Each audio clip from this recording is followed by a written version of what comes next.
Hello, I'm John. Welcome back. Got a tag video for you today. So this is the Booktube Behind the Scenes tag, which was created by Robert G., reader of books. Now, he didn't tag me for this, but I felt like the questions, the prompts, were very pertinent to my own thoughts lately. Some of the issues I've been thinking about and mulling over. And so I really wanted to do this one. Now, he tagged me, Robert G. tagged me for the to reread or not to reread tag about a week ago, something like that. And I actually did do that tag. It's just, I guess I was having an off day. I don't know if that video is going to be salvageable, but hopefully it will be. Or I'd have already posted it by now, but I'll see what I can do with it. So I'm going to jump into this one because this is a really good tag. Number 1, when recording a post, do you read from a prepared script, or do you refer to notes or a broad outline, or do you speak extemporaneously? So, I mean, I'm speaking from a script right now, but I always do in my tag videos, except I don't write any answers. I just write down the questions. Sometimes I'll do like a keyword or something like that, but only if I really feel there's a point I need to make. And in fact, I think I was going to do that with this one and I forgot to do it. But so I speak extemporaneously. I tried to do bullet points before on my wrap-up videos and things like that, and it didn't really work out for me.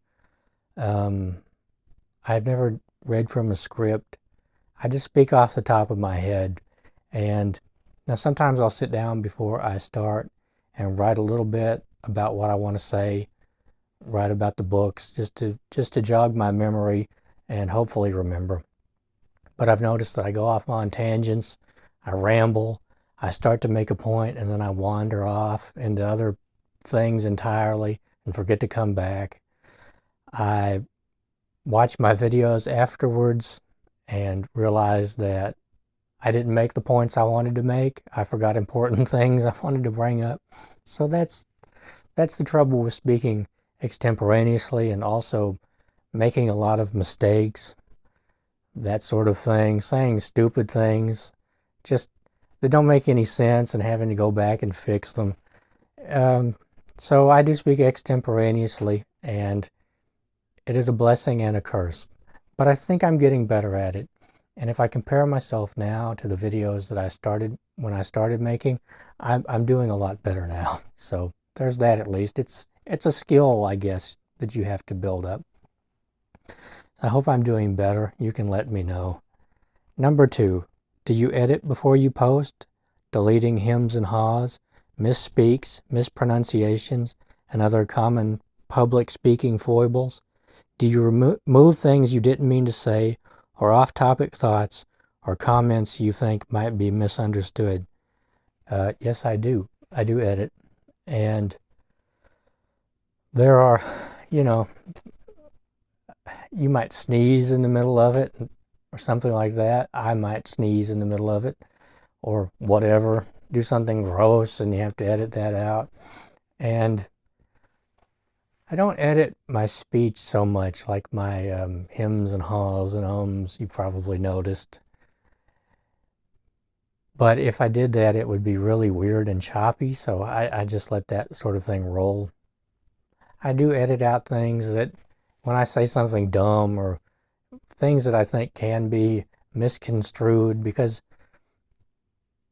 even though I know what I'm trying to say, sometimes it doesn't sound right. But I've noticed that in the past I've edited things out that sounded just fine. It was just me being weird. So I don't worry about that quite as much as I used to. I'm pretty sure everybody knows that I don't edit out my off-topic thoughts very much. So I do edit. I make edits. At first, when I started, I didn't know I could edit. So I would make like a 30-minute video. And if I screwed up towards the end, I would have to redo it. So I would make like a 20-minute video. It would take me an hour and a half maybe sometimes. And that was really frustrating.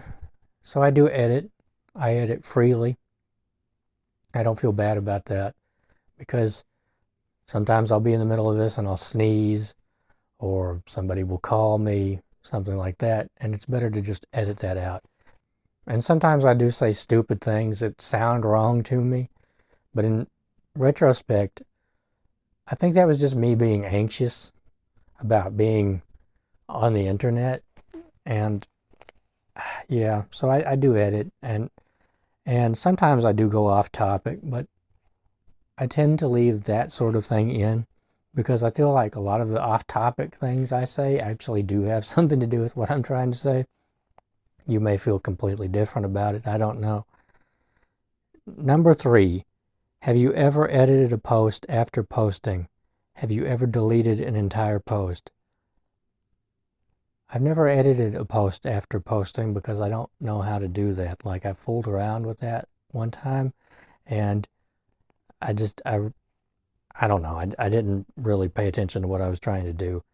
And I have deleted an entire post, but it was actually earlier today. So I made a post of my 1890s American Waltham watch. I was trying to make a short just to see how that works, and it didn't register as a short, so I deleted it and tried again, and then it came up as a short. It had to do with, like, I was trying to post the video wide, and I had to post it in like a different format. So I have deleted one post, but nobody got to see it. And, well, actually you did get to see it if you watched the short. That's the only one I've deleted. Now there are some that I wonder sometimes if YouTube will delete. Like my one on deliverance, I used a very specific term that was probably stupid of me to use in retrospect, knowing about the whole YouTube censorship thing I've heard about year after year. And we'll just have to see about that.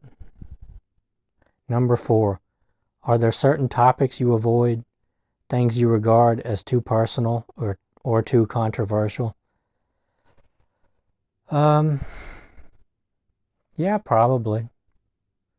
There are certain controversial books that I have that I'm afraid to show on screen. There are books that I have wanted to read and I haven't because I felt like they were controversial. And that kind of bothers me. You know, when I started this, I said that I wasn't going to let Booktube change the way that I read. But I've noticed that I do shy away from books about controversial topics. A lot of my World War II books are controversial, for instance. Not really because they're controversial, but because, I don't know, to talk about them feels like walking through a minefield. And that just makes me uncomfortable. And there are several other books I have where to talk about them just makes me uncomfortable. So I tried to make videos about some books like that in the past and just sounded incredibly dumb in my head and just got frustrated and given up on it. So that's unfortunate, and I've really tried to work on that. But, you know, I'm anxious by nature, so there's that whole thing weighing me down. I don't like that. I don't like saying that. It makes me feel foolish to say that and to admit that. To admit that there are books that I'm no longer reading because I don't want to be judged by strangers on the internet. But I've noticed that, and I'm trying to work on that. Let's see, number 5. Do your posts include graphics, special lighting, music, fast cuts, or other design enhancements? I don't think so. My lighting is not special at all. Lighting is the one thing that I continue to struggle with. It always comes out too bright on the screen, even though it's dark in here. So I don't know if that's the camera compensating or what. I've tried to use, I've tried to post like the image where the image comes up right here, or, well, probably right here actually. And that just felt like more trouble than it was worth, because most of the time I'm holding the book in my hand. And I haven't featured any music or probably fast cuts, but it's usually me sneezing or something like that. So, Number 6, do you have a target number of posts each week? No, I'd like to make more. I'd like to do more videos. I'd like to make a tag video every week. I'd like to do more videos on Thursdays. I'd like to do more wrap-up videos instead of doing them bi-weekly. I'd like to do them every weekend. It's just, like I said, I get anxious about these things, or I get frustrated and it just doesn't work out. Or I just don't manage to say what I want to say, or I just don't feel like it. But I don't really have a target number of posts each week. I would like to be more consistent, and I would like to make a tag every week. Let's see. Number 7. Are there certain themed posts you contribute to regularly, such as Poetry Thursday or What Are You Reading Wednesday? Not yet, no. I've thought about doing Poetry Thursday. I have actually, believe it or not, memorized some poems in my life, but I don't know. There's just something about reciting poetry to a camera that seems kind of odd to me right now.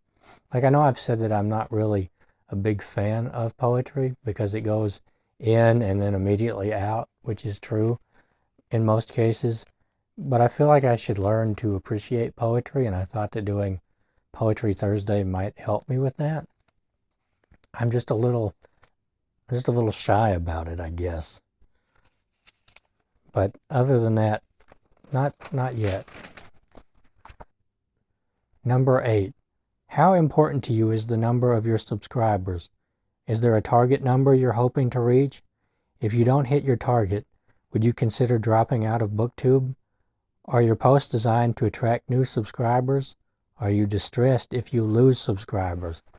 So how important to you is the number of your subscribers? When I first started, it was pretty important to me because there is a strange quality to this, which if you don't make videos, I don't think you'll quite understand this. But if you make videos, or at least in my case, I have felt at times like I am speaking into the void, because there's no real, there's no audience here. There's nobody clapping. There's nobody booing. There's nobody rustling their papers or anything like that. So it's just me and the camera, and sometimes a dog staring at me or a cat pawing at me or something like that. And, I post a video and then you just wait. And you wait and you wait and you wait. And the only feedback that we get, other than likes, are comments.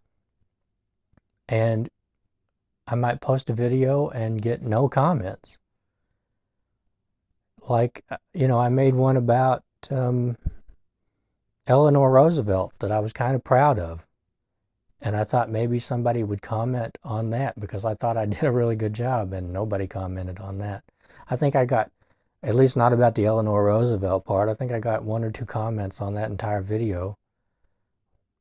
But, sometimes making these videos talking about all these different things, I hope for more feedback. Like, you may watch these videos and enjoy them, and that's great. I appreciate that. But I'm left completely in the dark unless you leave a comment, right? And so the number of subscribers is not nearly as important to me now as are the number of comments I get. Or it's not even the number of comments. It's just to know that someone somewhere is watching and interested in what I'm doing. Because if you get 100 views, that doesn't really actually mean anything. If you make a 34-minute video and people only watch for 2 minutes, all that means is they watched for 2 minutes and they got bored and they turned it off. So analytics are kind of weird in that. Like, on your dashboard, you'll have your video and it'll say under like how high your video is ranked amongst how many people have watched it at a certain point in time, by a certain point in time. And then it'll tell you how many views you've got and how long the viewer retention was. And it's really kind of frustrating to make a 30-minute video and have a 1 minute and 34 second viewer retention. So I try to not pay attention to the subscriber count anymore, and I just go by comments. And I'm always saying in my videos that I'd appreciate it if you left a comment or asked a question, and some people do, and I really do appreciate that. Yeah, I'm not always the best on replying to comments. Like, I overthink things a lot, and I get anxious, and I wonder if what I'm trying to say is going to come out right. And that can be kind of frustrating. And sometimes I just leave a heart on the comment because I don't really know what to say. And I know that if you don't have your notifications turned on, you won't actually see that I've left a heart on your comment. So I hope that hasn't bothered anyone. Let's see, is there a target number you're hoping to reach? No. When I started, I said that if I could get 100 subscribers in a year, I would be happy with that. Now I have over 200, and I'm happy with that. Of course, there's a part of you that always wants more, but it's just so more people will see my videos, and hopefully more people will comment, and we can have a dialogue going on. If you don't hit your target, would you consider dropping out of Booktube? No. No, and I don't really understand that mentality either. I know it can be frustrating, but I think what frustrates people is to have, a stagnant subscriber pool, but also to not get very many comments. And, I'm one to speak. I don't always leave a comment on the videos I watch. I lurk on many channels watching all kinds of videos, and I don't leave comments. So I understand, right? But I do think that I've seen a few cases where people have quit, and I think it's because maybe they're not getting the response they expected. But I don't have a subscriber count target, and I wouldn't leave if I didn't hit a target. But I do understand that issue. My posts are clearly not designed to attract new subscribers. I'm surprised I have any new subscribers at all, really. Are you distressed if you lose subscribers? I don't know if I lose subscribers or if I lose bots. So, and my videos, I have yet to post a video and get 210 views. I might get 30 or 40 or 70 or 80, but I've yet to one time post a video and have the same amount of views as subscribers I have. So I really just don't worry about it. Nobody has ever left a comment and been like, "You suck, unsubscribe." So I just assume they're bots or people who clicked and watched my videos and realized we had nothing in common and then unsubscribed, and that's okay. Number 9, do you always respond when tagged? Unfortunately, I don't. And that is partly to do with I'm not always notified when I'm tagged, and I have to find out directly by watching the video.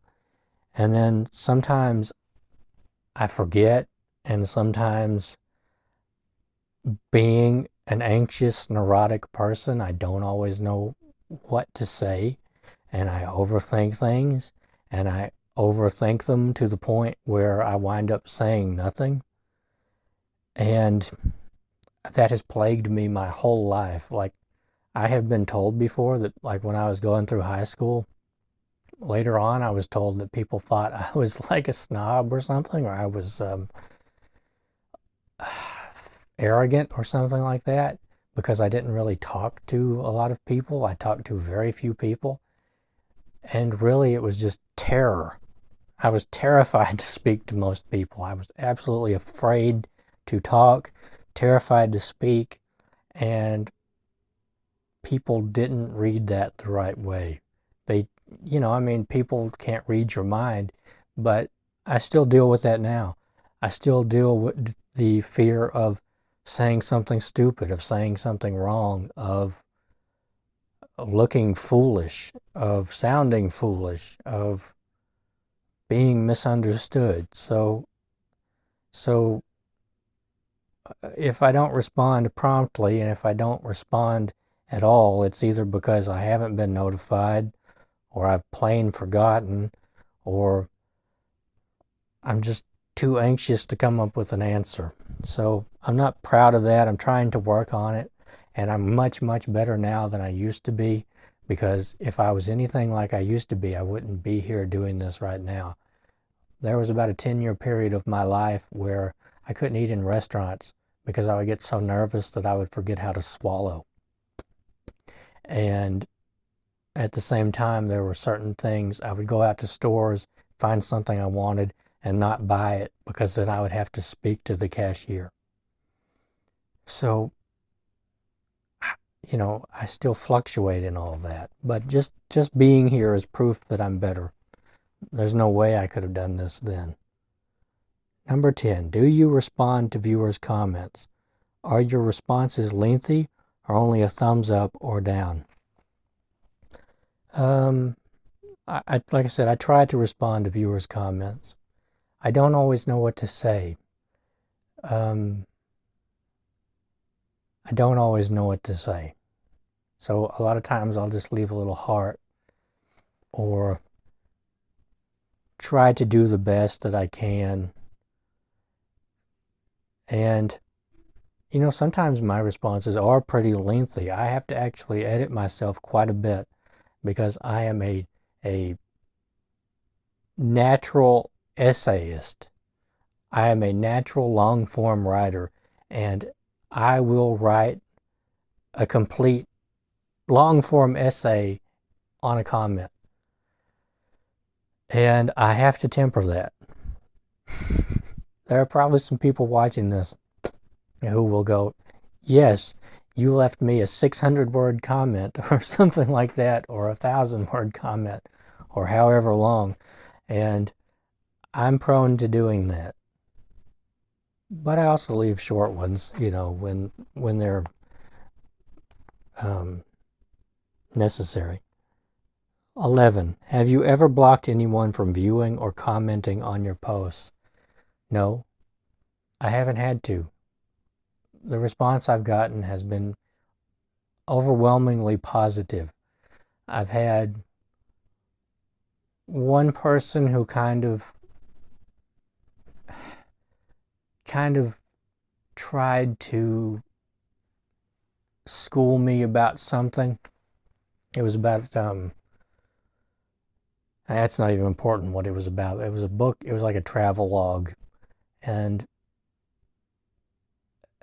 I don't know a lot about the region, first of all, and I said that in my response, but a lot of times I don't think people realize how their comments can be misconstrued as being rude.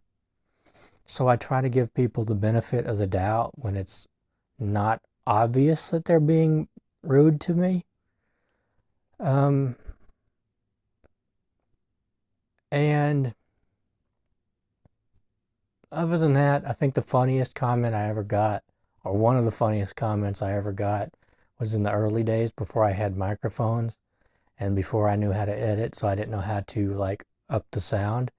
Somebody left a comment that was like, I have no idea what this is, but it's perfect for sleeping to.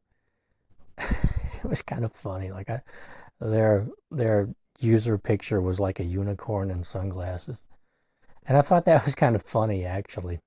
And I just responded with what Sheriff Bart says in Blazing Saddles. I always like to keep my audience riveted. So it wasn't that bad. It was just, that's the one where the person was trying to school me on South American history was a little bit rude, but I didn't have to block them. I just said, I don't know a lot about the region, which is true. I don't know a lot about the region. I don't know a lot about the history of South America. So if I sounded dumb, I was. Let's see. But I do want to say this. I have noticed, particularly on videos made by women, that people say really, really mean and rude things and leave backhanded comments. Like there was one I was watching, I'm not going to say whose video it was, it's not important, but the comment was, "Is that your real hair? If so, it's beautiful." So that's what you call a backhanded compliment. And I don't know why, that one's just stuck in my mind. But my point is, if you're getting backhanded compliments, if you're having people be rude to you, if you are having people insult you outright, just block them. I know there's a lot to be said about free speech and censorship, but you don't have to put up with other people's rudeness. You don't have to put up with insults. And if they're not going to respect you, you don't have to deal with them at all. And if they continue to do it, for your own well-being, block them. You know, that's not a free speech issue. That's a you are being rude to me issue, and I don't have to deal with it. So, yeah, just you know, I'm afraid some people have deleted their channels.